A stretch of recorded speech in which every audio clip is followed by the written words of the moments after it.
네, 사도신경 강해입니다. 오늘은 성령으로 잉태하사 동정녀 마리아에게 나시고 이 부분입니다. 예, 성부 하나님 전능하사 천지를 만드신 하나님 아버지를 내가 믿사오며 그리고 그 하나님 아버지의 외아들 그 외아들 우리 주 예수 그리스도를 믿사오니 여기까지 했는데요.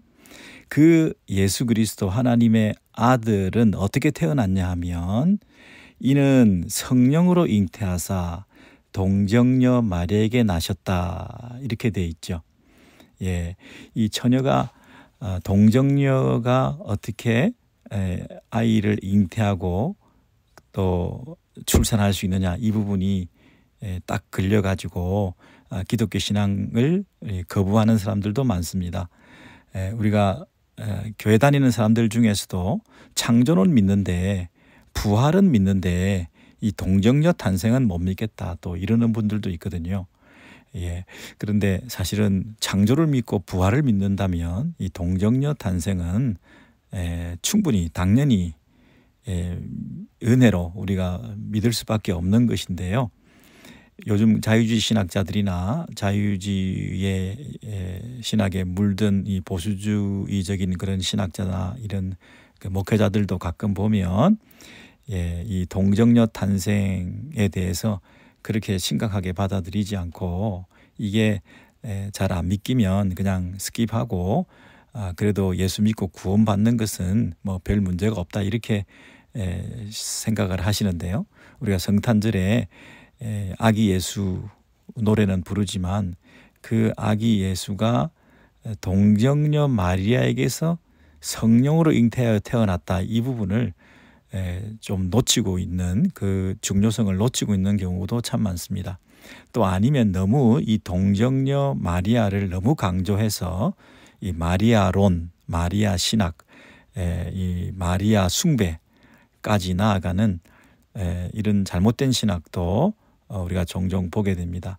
여기서 동정녀 마리아에게서 성령으로 잉태하여 예수님이 나셨다는 예수님의 탄생에 관한 얘기를 하고 있는데 그 예수님을 높일 생각을 하지 않고 그 어머니를 신격화해서 높인다는 것은 좀 넌센스 아니겠습니까? 그는 성령으로 잉태하사 동정녀 마리아에게 나시고 이렇게 예수님에 대해서 설명을 하고 예수님의 그 태어나심이 기적적으로 태어났다는 사실을 강조하고 있는데 난데없이 동정녀 마리아를 높이고 과장해서 동정녀 마리아가 원죄가 없었다라고 얘기를 한다든지 또 동정녀 마리아가 예수님을 낳고 난 다음에 그 이후에도 부부관계를 하지 않았다라고 포장을 한다든지 그 성경에 보면 분명히 예수님의 형제들이 많이 등장하고 있지 않습니까? 누이에 대해서도 언급하고 있습니다. 그런데도 불구하고 이 동정녀 마리아를 높여야 되기 때문에 그 마리아의 고결함을 훼손할 수도 있는 그 요셉과 마리아의 일상적이고 정상적인 평범한 그 부부 생활이 마치 없었던 것처럼 그래서 영원한 정결한 동정녀였다고 하는 이런 식의 그 마리아를 높이는 그런 교리가 캐톨릭에서는 이미 이 정식으로 이렇게 그렇게 얘기를 하고 있는데 성경적으로 볼 때 너무 그건 과하다. 좀 그것은 굉장히 잘못된 것이다 이렇게 말할 수 있습니다. 그래서 이는 성령으로 잉태하사 동정녀 마리아에게서 나시고 이렇게 사도신경을 고백할 때 동정녀 마리아 성령으로 잉태 이 사실을 정확하게 이렇게 문구를 집어넣은 것은 당시에 예수님이 하나님이신데 하나님의 아들로 이 땅에 오시면서 어떻게 아기로 육신의 몸을 입고 이렇게 올 수가 있냐. 그 영지주의자들 아시죠?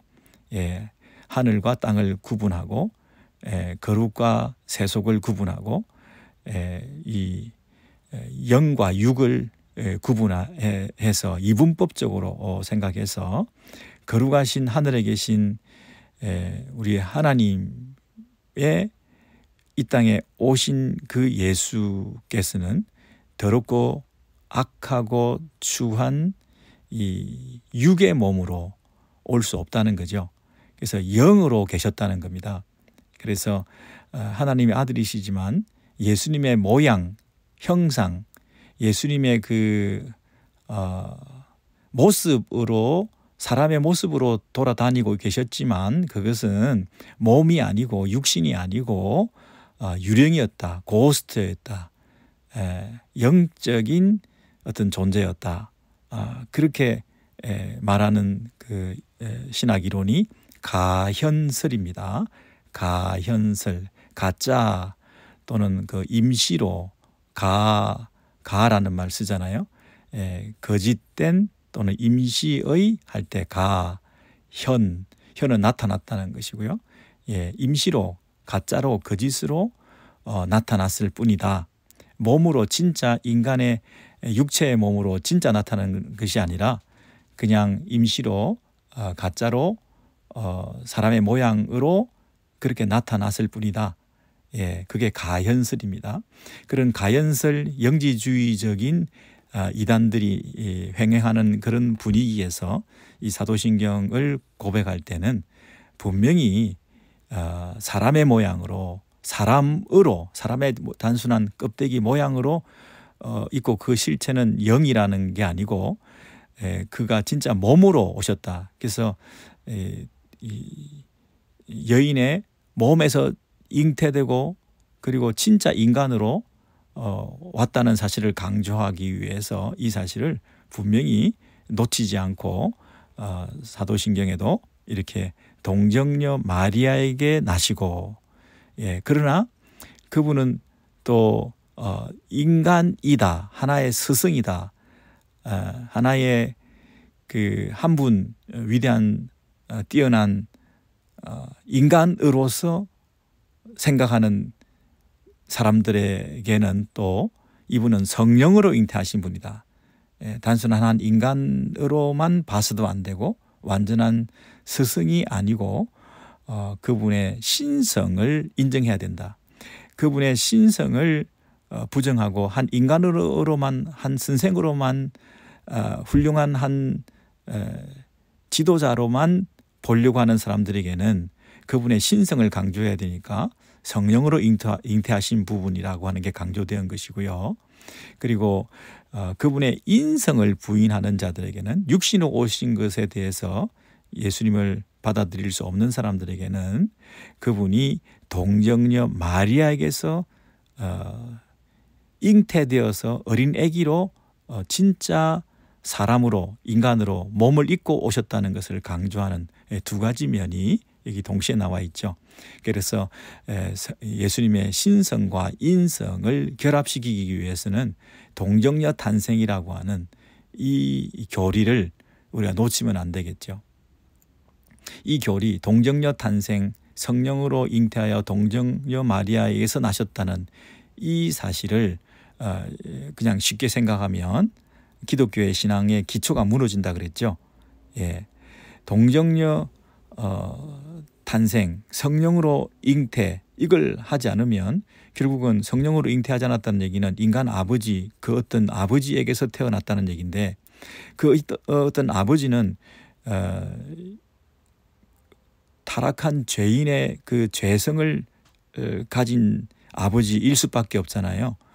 그러면 그 죄된 아버지의 유전을 피를 받아서 태어났다면 신성을 가지지 못한 것이고 원죄가 유전되어서 태어나게 된 것인데 그러면 예수님도 죄 가운데서 태어나게 되고 그러면 예수님이 죄의 문제를 해결하기 위해서 죄로 인한 저주를 끊어내기 위해서 죄인을 구원하기 위해서 오셨다고 하는 그 복음이 성립될 수가 없잖아요.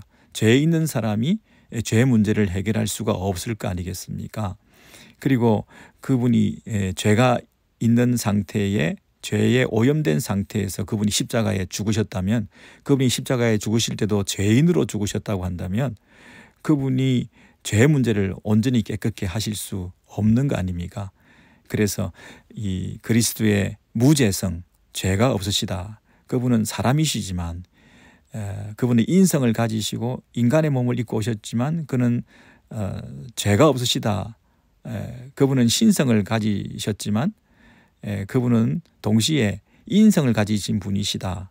그러나 인간이면서도 그분은 죄가 없으시다. 이 교리가 성립해야 인간의 구원자가 그분이 되시는 거잖아요. 우리 인간의 구원자가 되기 위해서는, 우리 인간의 문제를 해결해 주시기 위해서는, 인간의 연약함을 체휼하시는 참 인간이셔야 우리의 진정한 구원자가 될 수가 있고, 그리고 인간은 죄가 없는 죄 문제를 가지고 있기 때문에 인간의 구원자가 되기 위해서는 인간이면서도 죄가 없는 분이셔야 되잖아요. 예, 그러니까 예수님의 신성과 인성을 동시에 만족시키기 위한 유일한 방법은 그분이 성령으로 잉태하시고 동정녀 마리아에게서 나시는, 이것이 제일 중요한 기독교 신앙의 기초가 된다는 것입니다. 네, 그래서 그 예수님이 그 태어나신 기록이 성경에도 역사적으로 분명히 나와 있기 때문에 우리가 이것을 그대로 말씀을 읽으면서 받아들여지면 좋겠습니다.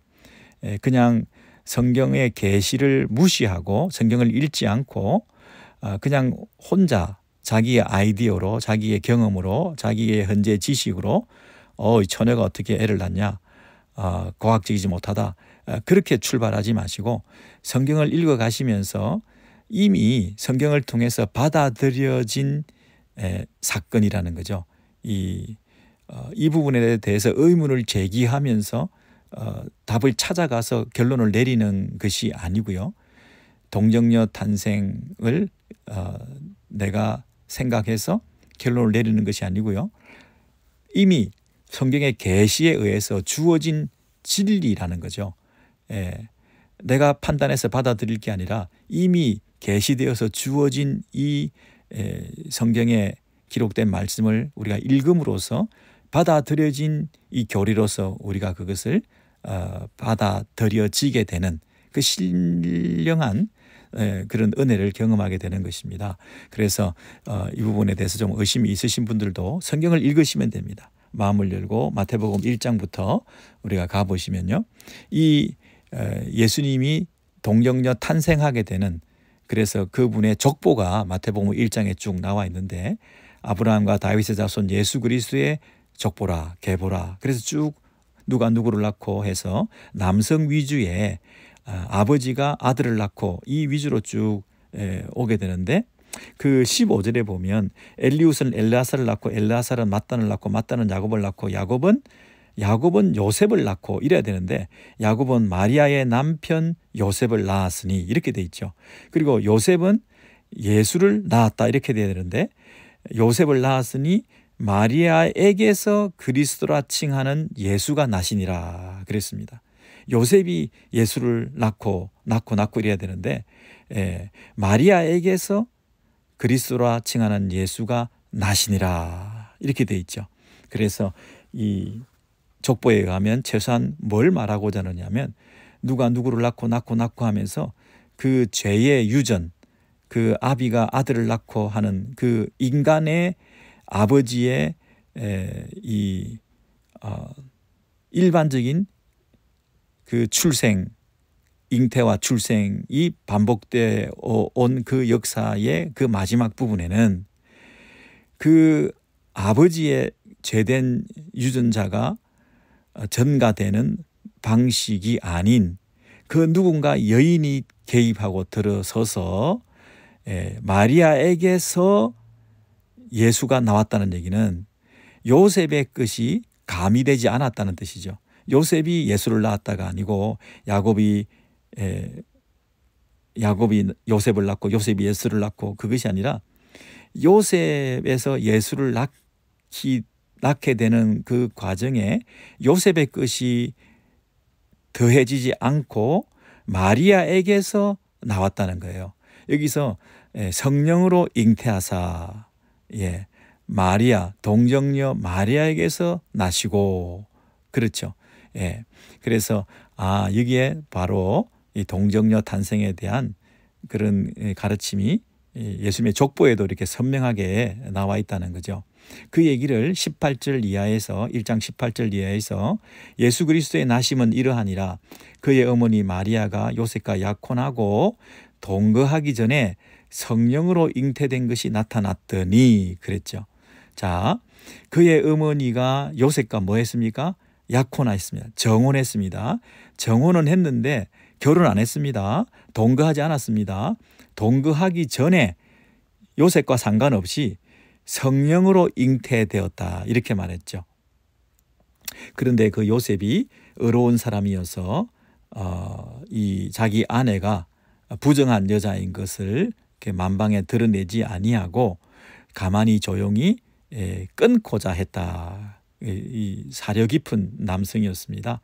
이 일을 생각할 때에 주의 사자가 현몽하여 이르되 다윗의 자손 요셉아 네 아내 마리아 데려오기를 무서워하지 말라. 그에게 잉태된 자는 성령으로 된 것이다. 네가 생각하는 그런 방식으로 된 것이 아니라 성령으로 된 것이다. 여기도 밑줄 치시죠. 성령으로 잉태된 것이다. 18절에도 성령으로 잉태된 것이다. 이렇게 두 번, 세 번 22절에서도 강조하면서 보라 처녀가 잉태하여 아들을 낳을 것이요 그의 이름은 임마누엘이라 하리라. 이사야서에 있는 이사야 7장에서 이 예언한 대로 그 이사야 7장 14절에 보면 보라 처녀가 잉태하여 아들을 낳을 것이요 그 이름을 임마누엘이라 하리라.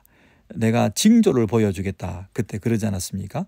그런데 이 자유주의 신학자들이 그 처녀가 그 젊은 여자 그 히브리어 알마라고 하는 그 단어는 젊은 여자 소녀 또는 시녀 그리고 그런 젊은 여자라는 뜻도 여자라는 뜻으로도 쓰이지만 그 처녀라는 뜻도 쓰입니다. 동정녀, 처녀 이중적으로 쓰이는 단어인데 이 이사야서에서 이중적으로 그 젊은 여자라고도 쓸 수 있기 때문에 그 젊은 여자가 잉태하여 아들을 낳았다. 그래서 처녀가 아들을 낳았다고 하는 부분을 이해가 안 되고 설명이 안 되니까 이 처녀가라고 하지 말고 그냥 젊은 여자가라고 하자라고 하는 그런 사람들도 있거든요. 근데 그게 말이 안 되는 것이 젊은 여자가 아들을 낳는 것은 너무나 당연하잖아요. 그것은 징조를 보여줘서 특이한 어떤 징조가 나타났다고 하는 그런 상징으로 받아들일 수 없는 거잖아요. 처녀가 아들을 낳아야 이게 특별한 사인이고 징조가 되는 거잖아요. 하나님의 약속을 우리가 신뢰할 수 있는 거잖아요. 그러므로 이 처녀를 젊은 여자로 바꾸어서는 안 되고요. 처녀가 잉태하여 아들을 낳을 것이요 그 이름을 임마누엘이라 하리라 했던 그 이사야 7장에 있는 그 말씀대로 이제 마태복음에서 그 일이 일어나게 되는데 그 처녀가 바로 이 마리아라는 여인이었다. 그죠? 그래서 이 이사야 7장에서 처녀가 잉태하여 아들을 낳을 것이라 했던 그 예언이 유대인들이 다 알고 있었고 암송하고 있었고 메시아가 오는 것을 기대하고 있었는데 그 일이 지금 누구에게? 마리아 자신에게 그리고 요셉의 아내가 될 이 마리아에게 일어나게 되었다고 하는 그 예언의 성취로 선지자가 이렇게 하신 말씀을 이루려 하심이라 이렇게 말했을 때 그 의로운 경건한 요셉이 그것을 이해하고 받아들이고 자신에게 일어난 놀라운 이 축복과 특권에 대해서 감사하는 마음으로 그것을 수용하게 된 것이죠. 그래서 요셉이 24절에 가 보시면 그 아내를 버릴 것이 아니라 가만히 끊고 잘 것이 아니라 그 아내를 데리고 오죠. 그 분부대로 행하죠. 여러분 이 동정녀 탄생을 제일 못 받아들일 사람은 우리가 아니라 사실은 요셉 아닙니까? 요셉의 그 입장을 생각해 보십시오. 제일 이건 있을 수 없는 일이다. 이거 나에게 이런 일이 일어날 수가 있냐라고 그 배가 불러오는 아내를 바라보면서 이 굉장히 그 허탈해 할 수도 있는 그리고 이 사실을 받아들일 수도 없는 어떻게 이런 비과학적인 일이 일어났냐라고 할 만도 한 내가 이 관계하지도 않았는데 내 아내가 배가 불러오는 것에 대해서 용납할 수 없는 이런 요셉의 입장일 텐데도 요셉이 그거를 받아들이잖아요. 요셉이 그 약속의 말씀을 믿고 25절에 보면 아들을 낳기까지 동침하지 아니하더니 나음의 그 이름을 예수라 했다 그랬죠. 아들을 낳기까지 동침하지 않았다. 그러니까 그 마리아가 낳은 아들 예수는 요셉하고는 아무 상관이 없는 거죠. 그래서 요셉과 상관없이 성령으로 잉태했다. 그리고 동정녀, 처녀인 마리아에게서 예수님이 태어나셨다 하는 부분이 우리가 의심 없이 우리가 받아들이게 된다는 것입니다. 여기서도 그 예수님이 그 태어나실 때 요셉과는 상관없이 아버지와는 상관없이 태어나셨는데 이제 예수님이 태어나시고 난 다음에는 어떻게 되었겠습니까? 아들을 낳기까지 동침하지 아니하였다는 얘기는 아들을 낳고 나서는 마리아와 요셉이 정상적인 부부로서의 그런 생활을 했다는 거 아니겠습니까? 그래서 성경에 보면 요셉의 마리아의 그 자녀들이 그 후에 예수님의 동생들이 그리고 또 누이들도 있었다고 이렇게 여러 군데서 언급하고 있잖아요. 그런데 캐톨릭에서는 이 마리아를 높여야 되기 때문에 마리아의 이 그 거룩성, 마리아의 이 원죄 없음, 마리아의 마리아가 원죄조차도 없다고 이렇게 높이고 있는 그런 분위기에서 마리아와 요셉의 어떤 그 평범한 결혼 생활과 부부 관계가 계속 있다고 하면 그 마리아를 높이는데 좀 흠이 되기 때문에 예수님의 동생이 그냥 형제여 하는 일반적인 호칭이었지 진짜 친동생은 아니었다 이런 식으로 성경을 곡해를 하고 무리한 해석을 하고 분명히 나와 있는데도 없는 것처럼 그냥 넘기면서 마리아가 영원한 동정녀로 마리아가 끝까지 성적인 관계조차도 없는 이 성모 마리아의 그 숭배, 성모 마리아를 신격화하는 그들은 말하기를 그냥 공경만 하지 믿음의 대상은 아니다 이렇게 얘기를 하지만 너무 지나칠 정도로 마리아를 높이는 그리고 성경에 그 요셉과 마리아의 그 예수님 이후에도 자녀들이 많이 있었음에도 불구하고 그들은 그냥 일반적인 형제 자매의 범주에 들어가는 것이지 진짜 친자식이 아니다 이런 식으로 잘못 해석을 하면서 마리아를 억지로 높이고 있는 것은 우리가 받아들일 수가 없는 거죠. 그 누가복음에도 그 이 족보가 나오는 것 우리가 확인해 볼 필요가 있겠습니다. 마가복음 다음에 우리 누가복음에 보시면 족보가 누가복음 족보는 어디에 나오냐면 3장에 나옵니다.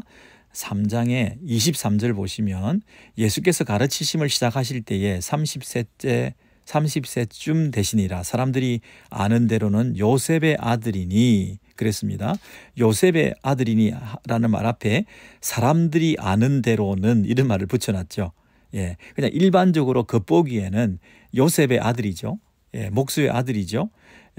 사람들이 아는 대로는 요셉의 아들이니 굳이 그 말을 붙임으로써 예수님은 요셉의 아들이 아니구나.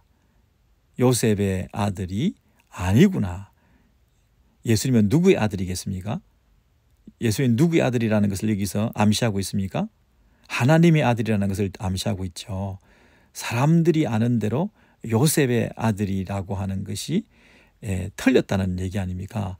그 말을 우리가 어디서 알 수 있냐면 그 족보를 쭉 거슬러 위로 올라가다 보면요. 그 위는 그 아버지는 하다가 3장 제일 마지막 절 38절에 그 위는 에노스요 그 위는 셋이요 그 위는 아담이요 그 위는 하나님이시니라 그랬죠. 그러면 아담 위는 하나님이라는 얘기는 아담이 누구라는 얘기입니까? 하나님의 아들이란 얘기죠. 그 위는 그 위에, 에노스는 그 위는 셋이요. 그죠? 그 에노스와 셋이 부자 관계인 것처럼 아담과 하나님의 관계도 그 위는 하나님이시라 그랬으니까 아담은 누구라고요? 하나님의 아들이라는 거죠. 하나님의 아들 아담 이후에 계속되어서 인류 역사가 진행되어져 내려오는 그 족보를 거쳐서 이제 또 다른 사람의 아들이 아닌 요셉의 아들이 아닌 하나님의 아들이 태어났다. 그 하나님의 아들의 사역이 시작되었다. 그게 23절입니다. 그러니까 이 족보가 있다는 얘기는 한 시대가 끝났다는 거죠. 어떤 시대가 끝이 나고 새로운 시대를 시작할 때 과거의 족보를 한번 정리해 주거든요. 족보는 언제 나타난다고요? 지나온 역사를 정리하고 새로운 역사가 시작될 때 과거를 한번 썸머리를 하고 이제 새로운 시대가 시작됩니다 라고 할 때 족보를 쓰는 거잖아요. 그러니까 예수님의 시대가 시작될 때 이전에 아담의 후손들의 족보를 쫙 정리하면서 첫사람 아담 하나님의 아들로 이 땅에 와서 실패했던 그 아담의 역사를 뒤로하고 새로운 역사, 새로운 시대가 시작된다. 새로운 아담, 제2의 아담, 마지막 아담으로 오셔서 하나님의 아들로 오신 그분이 누구냐면 예수님이시다. 그 얘기가 이 족보에 묻어나 있는 거지 않습니까? 그래서 이 예수님이 이 땅에 하나님의 아들로 오셨다는 얘기는 첫사람 아담도 아버지가 티끌로 흙으로 만드시고 그 안에 뭘 불어넣으셨습니까? 생기를 불어넣으셨습니다. 첫사람 아담도 생기를 불어넣었다. 그 말은 그 하나님께서 허파가 있고 입이 있어가지고 하나님께서 이 그 호흡기관을 활용해서 후 하고 불어넣어 줬다. 그렇게 생각하면 안 되시죠? 하나님은 그런 게 없으신 분이에요. 하나님은 육신을 가지지 아니하시고 우리에게 그 입김을 후 불어 넣어주는 이런 물리적인 공급을 하시는 분이 아니잖아요. 하나님이 영이시거든요. 하나님께서는 영이시기 때문에 당신의 영을 이 뭡니까? 하나님의 영을, 하나님의 성령을 이렇게 불어넣어 주심으로 아들, 하나님의 아들이 존재케 하셨던 것처럼 이제 마지막 아담, 우리 예수님에게 그 불어넣어 주시는 성령의 잉태하심으로, 그렇죠? 그러니까 어떤 인간의 어떤 그 힘이나 어떤 그 조건이나 배경이 없이 하나님께서 친히 개입하셔서 당신의 아들로 새로운 시대를 열어가신다. 성령으로 잉태케 하시는 방법으로 하나님의 아들을 이 땅에 보내주신 거지 않습니까? 더 이상 첫사람 아담의 그 죄의 그 유전을 받지 않은, 그래서 그 예수님이 이 땅에 오시는데 사실은요, 그 예수님이 누가복음의 그 1장에 있는 내용을 조금 확인하고 가는 게 좋겠죠. 누가복음 1장에 27절 이하에 보시면 다윗의 자손 요셉이라 하는 사람과 약혼한 처녀에게 이르니 그 처녀의 이름은 마리아라. 마리아가 처음에 놀래가지고 30절에 보시면 무서워하지 마라 천사가 말했죠. 네가 하나님의 은혜를 입었다. 31절 보라 네가 잉태하여 아들을 낳으리니 그 이름을 예수라 하라 그랬죠. 그 마리아가 34절에 내가 남자를 알지 못하는데 어찌 이 일이 있으리까. 35절에 천사가 대답하여 이르되 성령이 너에게 임하시고 지극히 높으신 이의 능력이 너를 덮으시리니. 그런데 이 마리아가 그것을 잘 받아들이지 못하니까 36절에 너의 친족 엘리사벳도 늙어서 아들을 배웠다. 임신하지 못한다고 알려진 이가 이미 6달이 되었다. 이런 예를 설명해 줌으로써 마리아가 잘 받아들일 수 있도록 도와주었죠. 그리고 마리아가 하나님의 말씀은 능치 못함이 없다는 말씀을 듣고 주의 여종이 오니 38절에 이 일이 내게 이루어지이다 이렇게 순종하게 되는 거죠. 여러분 마리아가 이 예수님에게 버금갈 정도로 신격화될 대상이 아니라는 것을 우리가 알 수 있는 것은 뭐냐면 이러한 그 놀람 또 의심 또 의문 내가 남자를 알지 못하는데 어떻게 이 일이 있으리까 이렇게 물었다든지 그리고 친족 엘리사벳을 통해서 나중에 집에 뛰어가 가지고 그 엘리사벳을 통해서 컨펌을 받는 이런 과정을 통해서 자기가 이 예수님의 어머니가 되었다는 사실 이 요셉과 관계하지 않고 성령으로 인한 잉태에 대해서 확신을 가지게 되고 그리고 마리아가 불렀던 노래가 뭐냐면 46절에 내 영혼이 주를 찬양하며 내 마음이 하나님 내 구주를 기뻐하였으면 그의 여종의 비천함을 돌보셨음이라 이렇게 돼 있잖아요. 정말 이 여종이 비천하고 보잘것없고 연약하고 시골에 참 어린 그런 여성의 임에도 불구하고 하나님께서 은혜를 베푸셔서 자신의 구주를 잉태하게 되는 이런 은혜를 잊게 되었다는 것을 고백하게 되었죠. 그래서 주를 찬양하며 내 구주를 기뻐하였다. 그러니까 마리아도 자신이 죄인인데 죄인된 자신을 구하기 위해서 오신 그 메시아를 구약에 예언된 대로 그 일이 나에게 일어났다고 하는 사실을 받아들이고 구주를 기뻐했다 그랬잖아요. 구주를 기뻐했다는 얘기는 자기가 구원이 필요한 죄인이고 은혜를 입지 않으면 살 수 없는 연약하고 비천한 존재인 것을 고백한 거잖아요. 마리아 스스로가 자기는 아무것도 아닌 존재라고 고백을 하는데 이 마리아가 죄가 없는 원죄가 없는 분이셨다든지 이 마리아가 더 이상 성적인 관계를 하지 않은 거룩한 여인이었다든지 이런 식의 그 미화를 할 필요가 없는 것입니다. 마리아도 역시 우리와 평범하게 의심도 하고 또 회개도 하고 또 예수님과 예수님의 형제들과 또 예수님의 어머니인 마리아가 예수님이 미쳤다, 예수님이 이상하다 이렇게 생각하기도 했고 그 친척들과 가족들과 이 마리아가 처음에는 예수님을 이해하지 못했었고 예수님께서 뭐라고 했습니까? 자기의 가장 가까운 고향에서 자기 집 외에는 존경을 받지 않음이 없다 이렇게 말씀하셨잖아요. 선지자가 자기 집 외에는 존경을 받지 않음이 없다. 자기 집에서만 나를 거절한다.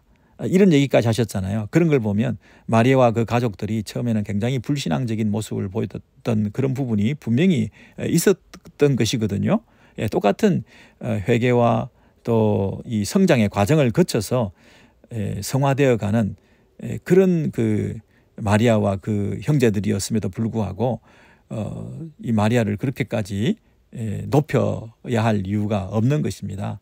마리아론, 마리아에 대한 신학, 마리아가 이 구원의 협조자라 우리의 구원을 도와주는 이 중보적인 역할까지도 하는 것처럼 이렇게 너무 높이는 그런 것들에 대해서는 우리가 받아들일 수 없습니다.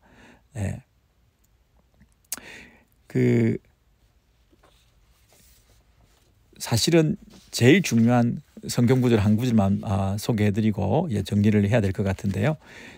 처음에 그 인간이 타락하고 난 다음에 창세기 3장 15절에서 원시 복음이라고 얘기합니다. 가장 근본적이고 처음부터 주어진 시초의 복음이라고 한다는 면에서 원시 복음이다 이렇게 얘기를 하는데요. 창세기 3장 15절에 여러분 잘 아시는 구절 제가 한번 읽어드릴게요.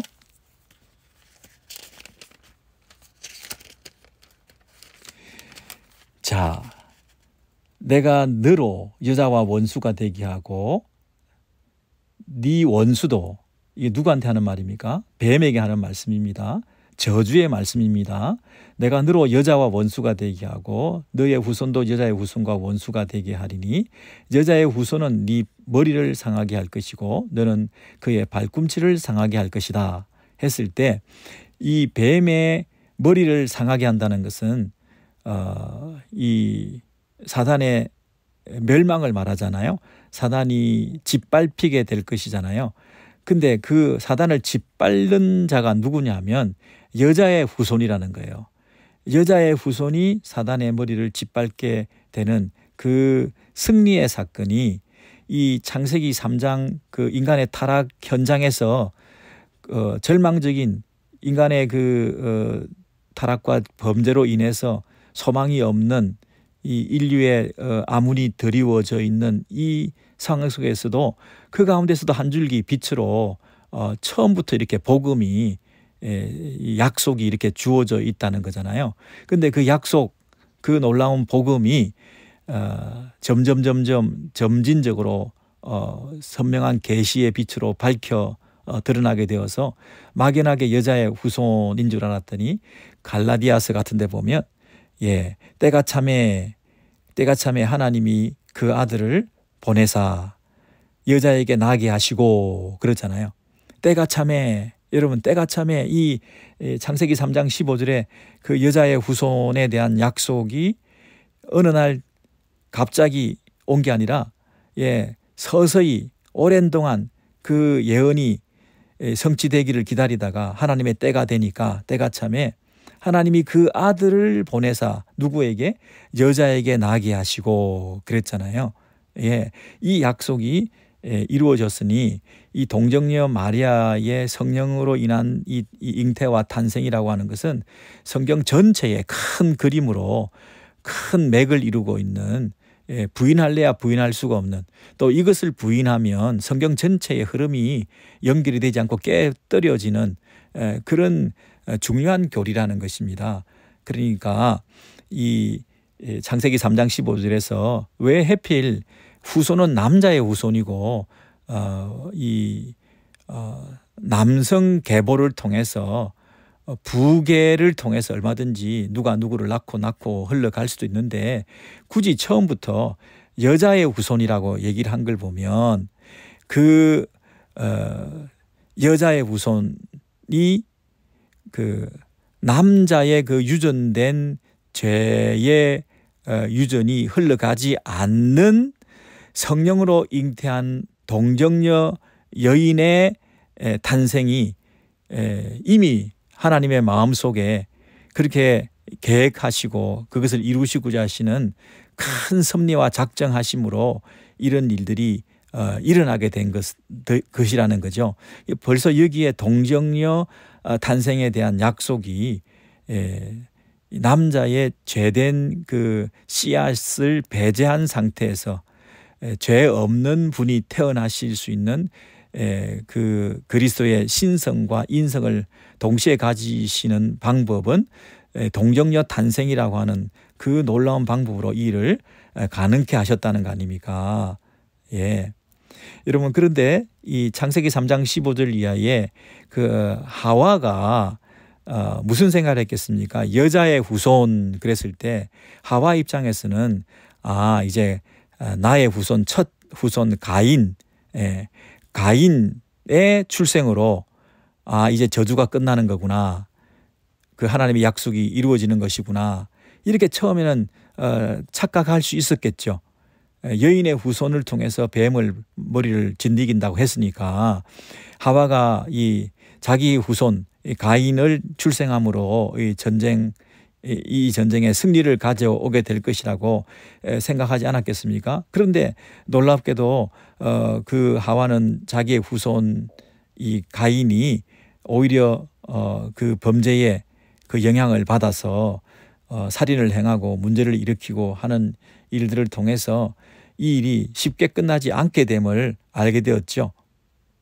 그러니까 우리가 볼 때도, 독자들이 볼 때도 여인의 후손인 가인을 통해서 이 저주가 끝이 나는 게 아니구나. 오히려 이런 식의 방법으로 잉태된 이 하와의 후손으로 가인이 출생하고 그런 식으로 유전되는 그런 방식으로 잉태되고 그 후손이 태어난다고 해서 이 저주를 끝낼 수가 없는 것이구나. 오히려 이 저주는 더 깊어지는 것이구나.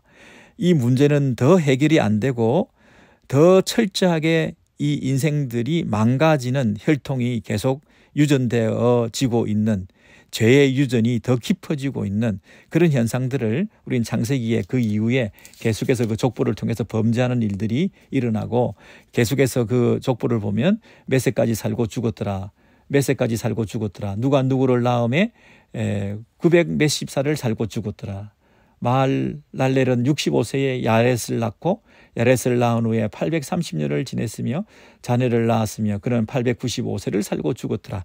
이 죽었더라로 다 끝나는 죽음의 역사, 이 저주가 계속되고 있죠. 이런 식의 유전으로는, 이런 식의 혈통으로는, 이런 식으로 잉태되어서 태어나는 아이로는 이 저주를 끝낼 수가 없는 것이죠. 어떤 방법으로요? 이런 방식이 아닌, 야곱이 요셉을 낳고 요셉이 예수를 낳고 이런 방식이 아닌 마리아에게서 성령으로 잉태하여 태어난 하나님의 아들이신 그분이 오셔서 제2의 아담으로 오셔서 기존의 질서를 다 깨트리시고 새로운 질서를 열어가시는 방식으로 죄 없는 분이 오셔서 죄 있는 그 모든 인류를, 그 죄를 다 뒤집어 쓰시고 죄 없는 그분의 죽으시는 일을 통하여 우리를 구속하시는, 그분의 죽음이 사단의 머리를 박살내는, 죽음이 죽음의 권세를 이기는 방식으로 창세기 3장 15절이 이루어지게 되었다는 것입니다. 그래서 여러분, 우리가 사도신경 고백할 때 예수님의 그 동정녀 탄생, 성령으로 잉태하사 동정녀 마리아에게서 나시고 할 때 이러한 그 내용들을 잘 새기시면서, 첫째, 예수님은 신성과 인성을 가지신 분이다. 동정녀 탄생으로서야 그분의 신성과 인성이 결합될 수 있다. 그죠? 그래서 그리스도의 본성이, 그분은 신성과 인성을 가지신 분이시다. 이런 것을 마음에 두고 고백하시고, 두 번째는 그 예수님은 인성을 가지셨지만 죄는 없으시다. 모든 아담의 후손, 첫 번째 아담의 후손에 태어나는 방식으로 잉태하고 아이를 낳고 결국은 죽고 하는 그 죽음의 저주의 역사를 종식시키는 예수님이 성령으로 잉태하신 새로운 방식의 잉태를 통하여 이 땅에 오신 그분이 진정한 우리의 구원자이시다. 그분은 죄가 없는 분이셨다. 그분은 마지막 아담으로, 제2의 아담으로 오신 분이시다. 이전의 방식으로 잉태되신 분이 아니다. 그분은 신성과 인성을 가지신 분이시고, 그러나 그분은 죄가 없는 분이시고, 그리고 세 번째는 죄가 없는 그분이 오셔서 그분이 우리의 죄를 담당해 주심으로 우리를 구원해 내시는 참된 구원자로 오신 분이시구나. 이 인류 역사에 동정녀 탄생, 성령으로 잉태, 그 사건이 일어났다는 그 일은 하나님께서 우리를 버리지 아니하셨다는 것이고, 하나님의 그 구약에서부터 예언되었던 그 약속이 드디어 성취되는 순간이고, 하나님의 때가 임하여 때가 참에 드디어 그 일이 이 세상 가운데 일어나게 되었다고 하는 감격과 기쁨으로 우리가 이 고백을 하게 되는 거죠. 하나님이 우리를 버리지 아니하시고 결국에는 당신의 뜻을 이루어내시고 약속을 지켜내시는 신실하신 하나님의 역사 개입이 일어남을 통해서 그 첫 번째 크리스마스에 성령으로 잉태되신 동정녀 마리아에게서 나신 그 아들이 이 땅에 오신 그 사건이야말로 결정적인 하나님의 개입을 통하여 이 인류를 구원하시는 하나님의 계획이 시작되었고, 그분이 이 일을 시작하셨다고 한다면 이 일은 완전히 완성될 것이라고 하는 약속의 말씀. 그래서 그분이 이 땅에 개입하셔서 태어나시게 하셨을 뿐 아니라 죄 없는 그분이 오셔서 그냥 죄 없이 살아가는 게 아니라 죄를 다 뒤집어 쓰시고 대신 그들을 위해서 죽으시는 구속사역, 화목사역, 십자가의 제사를 통해서 성육신과 십자가의 화목사역을 통해서 하나님의 구원을 우리에게 허락하셨다고 하는 이 감격, 이 놀라운 은혜, 이런 장엄한 고백, 성육신과 동정녀 탄생이라고 하는 성령으로 잉태하셨다는 그 예수 그리스도의 그 신앙 고백을 우리가 그분께 드림을 통해서 우리 안에 새로운 기쁨과 감사가 넘쳐나실 수 있게 되기를 바랍니다.